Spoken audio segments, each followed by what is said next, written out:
আসসালামু আলাইকুম। আপনারা সবাই জানেন আমি ঢাকা চলে গিয়েছিলাম আমার ভাইয়ের বিয়ের জন্য, এন্ড এই ব্লগটার জন্য আপনারা অনেকেই অনেকদিন ধরে অপেক্ষা করে আছেন। So finally here is it. চলেন একদম শুরু থেকে শুরু করি। প্রথমেই আমি রেডি সেডি হয়ে আমি আর আমার ছোট বোন চলে যাচ্ছি ঢাকা বিয়ে খেতে। এন্ড এইখানে এয়ারপোর্ট পৌঁছানোর পর আমার এই পতাকাটা দেখে মনে হলো অনেকদিন পর আমি বাংলাদেশের পতাকা দেখলাম, তাই একটু ভিডিও করলাম, দেন একটু স্যান্ডউইচ খেলাম, চুরিটা দেখতে মন চাইলো, দেন একটু প্লেন দেখলাম, প্লেনের বাহিরে দেখলাম, এন্ড এরপর নেমে পড়লাম ঢাকায়। সো ঢাকায় নামার পর আমার ম্যান্ডেটরি একটা ভিডিও ক্লিপ না নিলে মন ভরে না, সো মন ভরাইলাম। তারপর একটু দাঁড়িয়ে আছি উবারের জন্য অনেকক্ষণ দাঁড়ানোর পর উবার চলে আসলো, আমিও বাসায় পৌঁছে গেলাম। বাসায় এসে রাতে মারাত্মক ক্ষুধা লাগছে, তাই এই মানে কি বলে এই সংসারে অনেকগুলো বাজার করে এনেছি। দেন হচ্ছে যে আমি একটু রান্না বান্নার চেষ্টা করলাম, একটু নুডলস বানাইলাম, কিন্তু আমি ব্যর্থ হলাম, কারণ এই নুডলস বানানোর সাথে সাথে আন্টি আমাকে খবর দেয় যে উপরে আসো, রাতের খাবার খেয়ে যাও। তো রাতের খাবার খেতে আমরা উপরে চলে যাই, তখন কিছু ফর্মালিটিস হয়, ওইগুলো আপনারা একটু করে দেখলেন, ডালা সাজানো। আমরা পরের দিন রেডি হওয়া স্টার্ট করি, অ্যান্ড রেডি হওয়ার জন্য আমার যে জামা কাপড়, আমার ছোট বোনের শাড়ি, সবকিছু আমি এখানে প্রিপেয়ার করেছি। দেন একটু কিছু ফর্মালিটিস হলো, সবাই হলুদ দিচ্ছিল, তারপরে আমি রেডি সেডি হয়ে একটু নিচে নেমে পড়লাম একটু ভিডিও শুট করার জন্য। সো মাই শাড়ি ফ্রম খাজানা and my jewellery from elegant fashion gallery. So এই দুইটা ডিটেলস আমি একদম ক্লিয়ারলি দিয়ে দিলাম, অ্যান্ড আমি আমার ক্যাপশন অ্যান্ড কমেন্ট বক্সও পেজগুলো ট্যাগ করে দেওয়ার চেষ্টা করব। খুবই খুবই সুন্দর একটা শাড়ি ছিল, আমার অনেক বেশি পছন্দ হয়েছে, মানে আমার মনে হয় one of my favourite sari এটা এখন থেকে। অ্যান্ড ব্ল্যাক আমার সবসময়কার পছন্দ, এটা আপনারা সবাই জানেন। সো এই জন্য বিয়েতেও আমি ব্ল্যাকই পরেছি। তারপর সবাই মিলে আমরা বের হয়ে পড়লাম কনের কনভেনশন হলের উদ্দেশ্যে, অ্যান্ড আমরা হচ্ছে বরযাত্রী, প্রথমবারের মতো এরকম বরযাত্রী হলাম, অনেক ভাল লাগছিল, বাট কোনে পক্ষ হলো মনে বেশি মজা।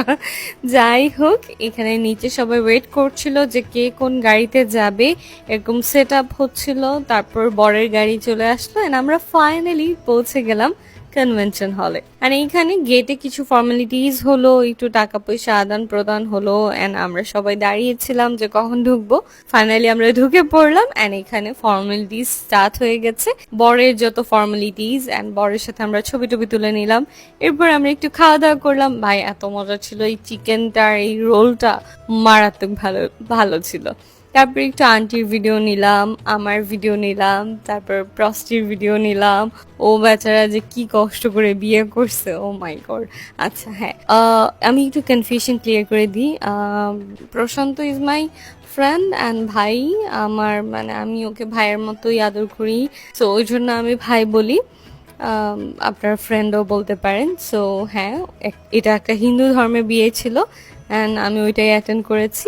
আমি চাই না আপনারা এটা নিয়ে খুব বেশি কমেন্ট করেন, বাট হ্যাঁ, আমাদের মধ্যে সবাই সবসময় এক হয় না। সো আপনারা নেগেটিভ কিছু না কিছু বলবেন আমি জানি, বাট আমি বলবো যে নেগেটিভ থেকে পজিটিভ ভাবা মনে হয় সবচেয়ে বেশি ভালো।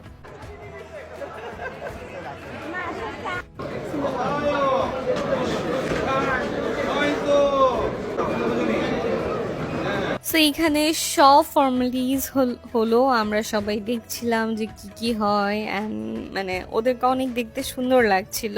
সো এরপর হচ্ছে এখানে একটা ইন্টারেস্টিং মানে রিচুয়াল ছিল যে ওরা ঘুমটা পড়েছিল, ওদের মাথার মুকুট ফেলে দিচ্ছিল এই টাইপের, তারপর ব্যাড বয়সরা ছবি তুললো। এরপর ফাইনালি বড় টেবিলে আমরা সবাই খেতে বসলাম, তখন অলমোস্ট 2টা-3টা বাজে হয়তো। তো তারপর আমরা খাওয়া দাওয়া করে এখন আমি আর তানজিনা বাসায় চলে আসছিলাম, কারণ পরের দিন সকালে আবার আমার ফ্লাইট চিটাগং যেতে হবে, কারণ চিটাগং এ আমার বেশ কিছু কাজ আছে। সো এর পরের দিন আবার আমাকে ঢাকা আসতে হবে, কারণ এরপর ওয়ালিমা। সো আমি যেমন কথা তেমন কাজ, এয়ারপোর্টে পৌঁছে গেলাম একলাই, আমার ছোট বোনকে রেখে এসেছি, দুইজন যাওয়ার কোনোই মানে হয় না।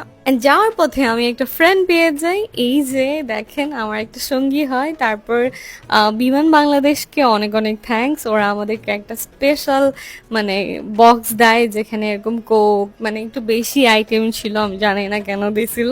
সো এই যে ইজান আর ইজানের বাবা আমাকে নিতে আসলো। দ্যাটস ইট, আল্লাহ হাফেজ এভরিওয়ান।